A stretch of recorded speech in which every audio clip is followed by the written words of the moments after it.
derdi eşq ilə sərgərdən qalmışam yenə.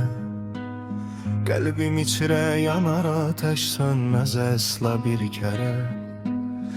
Nə bilirəm aşiq kimdir ol siri xuda. Zahirim bir kölgədir, batinim dərya yenə.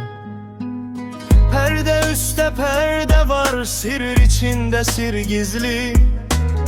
Hər baxışda bir təcəlli, hər nəfəsdə nur gizli. Gah özümə yad oluram, gah yaxın bir hal tapam.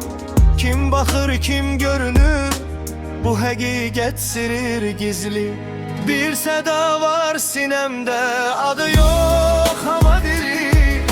Sükut içrə danışar, ondadır hər bir sirri.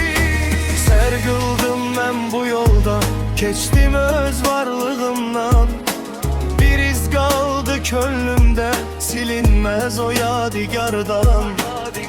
Dedilər ki özünü bil, bildim amma bilmədim.